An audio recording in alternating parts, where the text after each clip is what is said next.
There's one moment that almost everyone misses. Not when you're angry, not when you cry, not even when you explain at length about your feelings, but when you go silent and never come back. At that moment, they don't realize anything.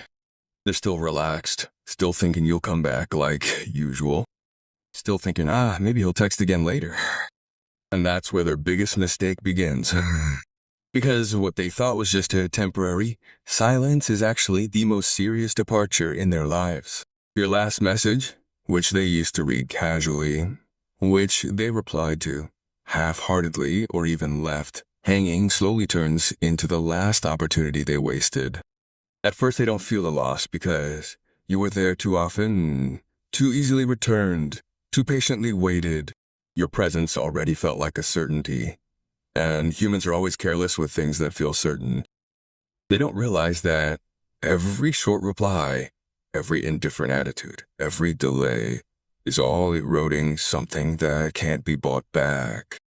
Your patience, and when you finally stop, not stop because you're angry, not stop because you hate, but stop because you're tired and realize your own worth.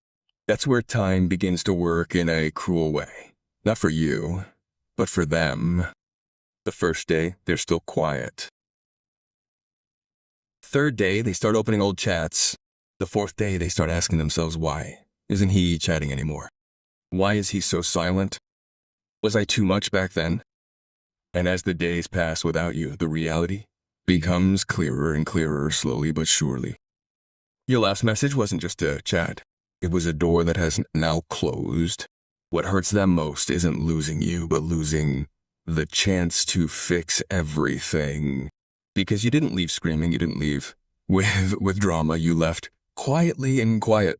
Leavings always feel the most devastating. In this video, we'll discuss what really happens in their minds when they realize that your last message was a last chance that won't be repeated. And why, of all the ways to leave, staying silent and not coming back is the most lasting. Point 1. Realization comes too late when access to you has been closed. There's a psychological moment that's rarely discussed, which is when someone first realizes your value. It's precisely when your last message has been sent and you've truly stopped being there that they don't initially feel lost. Why?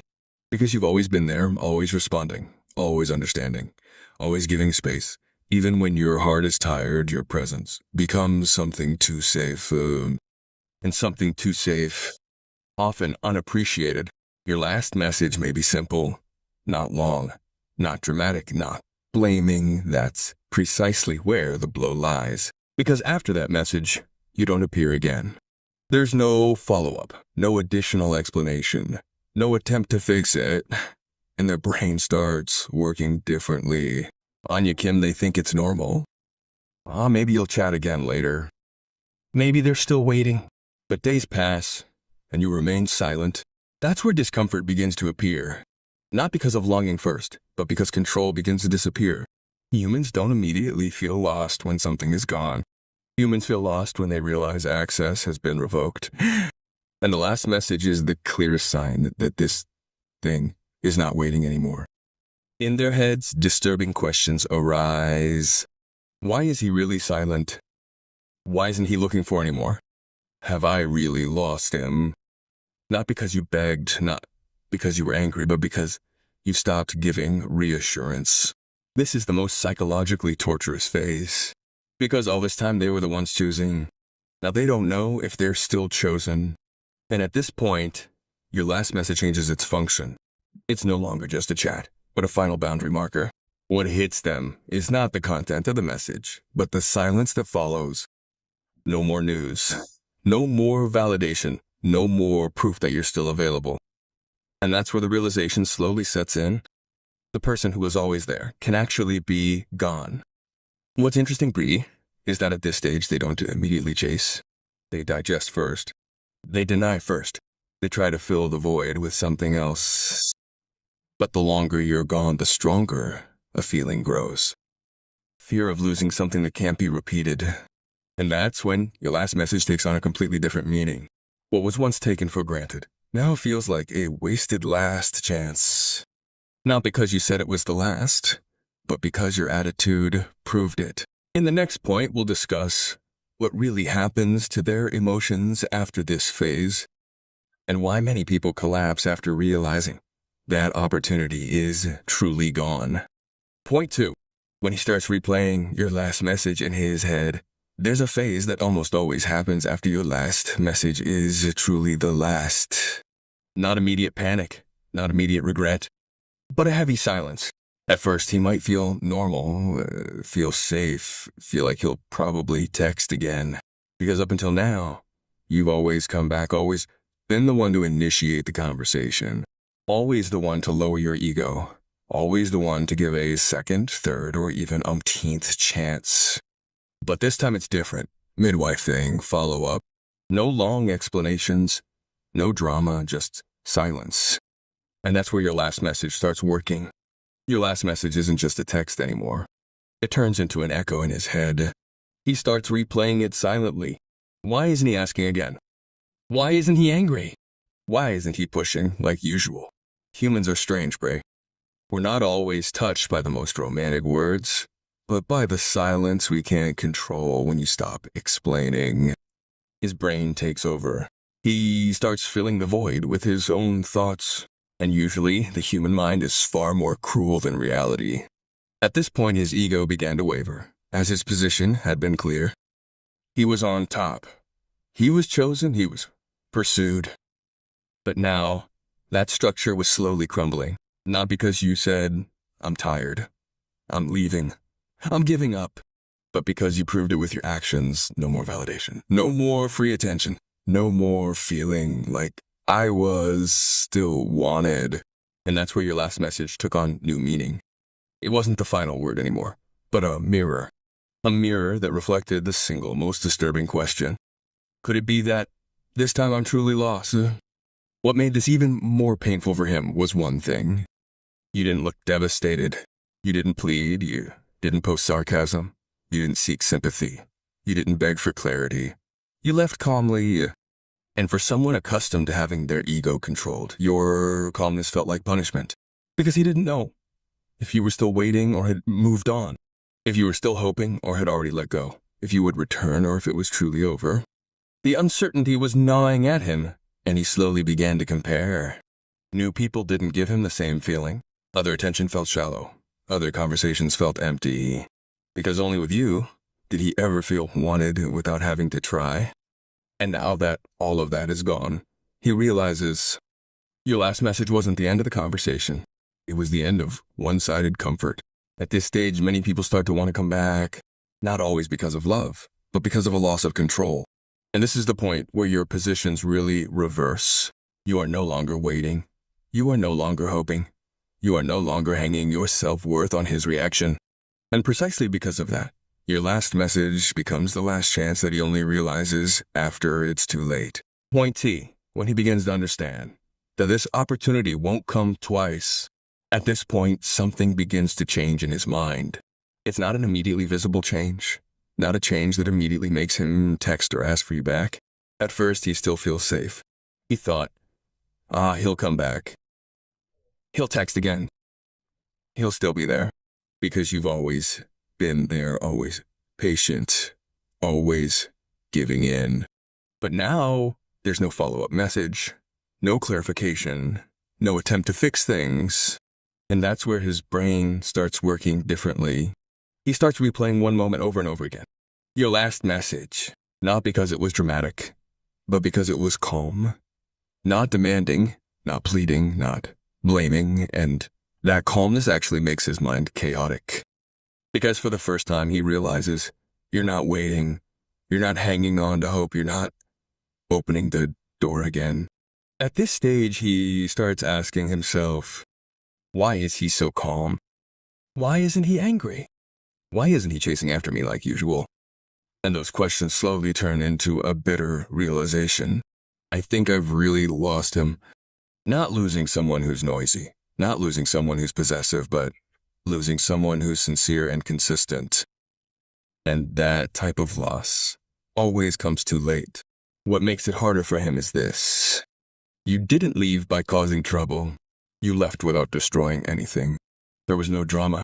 He had no one to blame. There was no anger to justify it. There was only one fact. He hadn't protected the person who was sincere to him. And that realization slowly ate away at him. Because now, whether he looked for someone new, whether he was busy, whether he seemed happy on the outside, there was a small voice in his head that kept whispering, if I had appreciated him more then, if I hadn't been indifferent then, if I hadn't felt like he was always there then. And herein lies the power of your last message. It wasn't closure.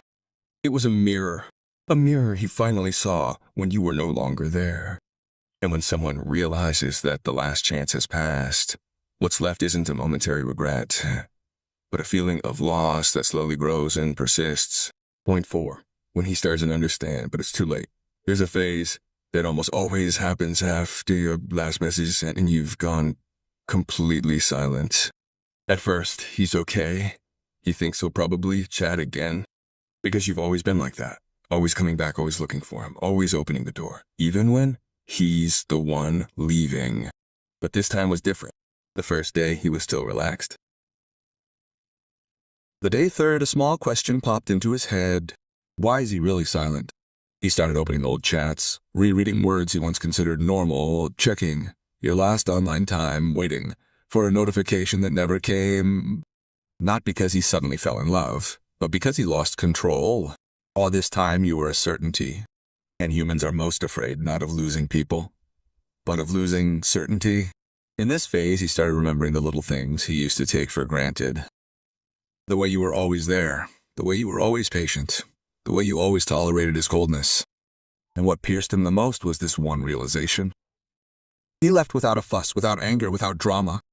It was more painful than an argument, because an argument still leaves emotions, while a quiet departure leaves emptiness. This is where regret slowly grows. Not dramatic regret, not instant tears, but regret that comes at night, when there is no one to blame, when he realizes, if he doesn't come back now, maybe this is the end.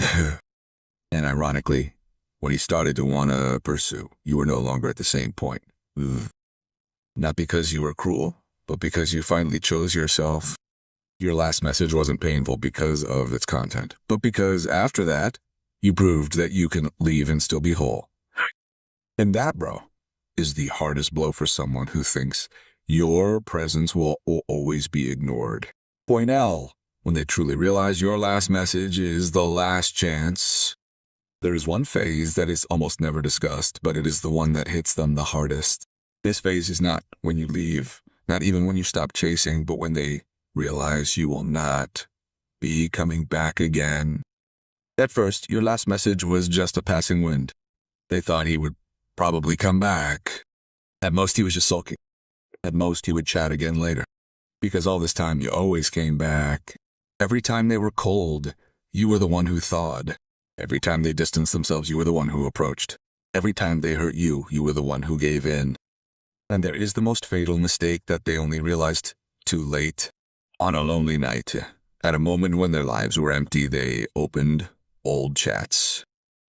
They reread your last messages, not with normal feelings, but with belated regret. They began to realize you were online for them to notify them of your name. There are other people who are patient with their behavior. And at that point, a thought hit me hard. I thought he would always be there. Turns out I was wrong. What hurt wasn't your anger, not your cursing, but your calm departure. You didn't explain at length, didn't demand, didn't beg. And that's precisely what made them lose control. Because humans aren't afraid of loss when they still feel they have access. Humans only panic when that access is completely closed. At this stage, they start to compare you to others, realizing that no one treats them as sincerely as you do, feeling guilty but too proud to admit it. And what hurts them most is this: you're fine without them. Not broken, not chasing, not falling apart like they thought. Your last message finally changed its meaning. What they once took for granted now feels like a final door that has been slammed shut. And the regret that comes later can't change anything. Because when you leave with your dignity intact, you leave no room for being toyed with again. Point 6. When that regret comes, but you're no longer in the same place, Bob. There's one phase that almost always happens, but it's rarely discussed. This phase doesn't appear at the beginning, nor when this phase comes too late. This is the moment when he finally realizes that your last message wasn't drama, not a bluff, not a momentary emotion. It was the real end. At this point, he usually starts to remember everything, not the big things, but the little things. The way you were always there without being asked. The way you were patient even though you were often ignored. The way you still appreciated him, even when he was half-hearted. And most piercingly, you left, without a fuss, without forcing him, without asking for his understanding. That's what makes regret feel heavy. Because if you were angry, he could still blame your emotions. If you begged, he could still feel superior. If you were dramatic, he could still feel right. But you kept quiet and left. And that destroyed his ego's defenses. At this phase, his mind starts to become noisy. Not because you came back, but because you didn't. He starts to ask himself, why was he so strong?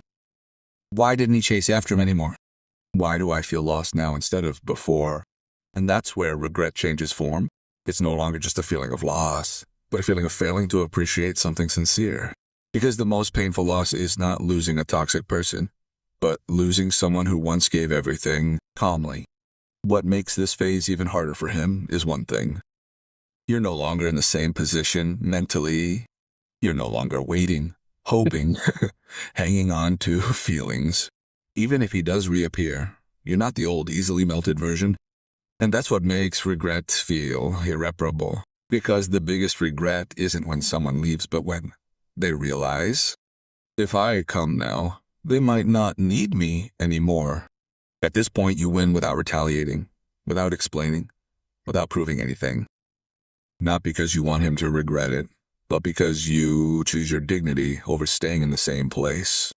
And life has a cruel but fair way of teaching a lesson. Genuine people are often taken for granted until they're irreplaceable. That point is when they truly realize it, but it's too late. At this stage, something very quiet but devastating begins to happen inside them. Not panic, not drama, but a belated realization. They begin to remember something they've been taking for granted. Your last message wasn't just a message. It was the last door you quietly closed. At first, they thought your departure was just a phase. They thought you'd go back to normal, give in, contact first, looking for an explanation. But days pass, weeks pass, and you don't return. At that point, their egos begin to crack. Not because you were rude, not because you demanded, but because you were no longer there to be fixed, promised, or soothed with empty words. What? And that's where the hardest blow comes. They start replaying old conversations in their heads. Simple sentences that once felt ordinary now feel heavy. I should have answered better then. I should have been more serious. I shouldn't have assumed he was always there. Regret doesn't come in the form of big tears. It comes silently, in the nights when there are no distractions, when they realize the bitter truth. Not everyone leaves because they don't love. Some leave because they finally value themselves. What hurts them most isn't losing you, but losing the chance to fix everything. Because unlike before, this time you didn't leave with a backward glance. You didn't leave a hole. You didn't hang on to hope. You left quietly and whole. And for someone used to being forgiven, that quiet is more excruciating than anger. At this stage, they begin to realize something rarely discussed. Truly valuable people don't make a fuss when they leave. They leave silently, and that's what's most memorable. They realize that if you were angry, if you were demanding, if you begged, they might still feel superior.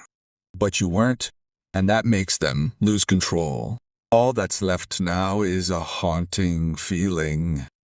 If only I hadn't taken that last message for granted. But life doesn't go backwards, and you're no longer the same person. The point where they realize you're no longer in the same place. At this point, something bitter begins to hit them. Not because you said anything, not because you threatened or begged, but because you've truly changed. Every time they distanced themselves, you were still there. Every time they grew cold, you still waited. Every time they hesitated, you still gave them space. Now no longer. And this is where reality hits them slowly but deeply.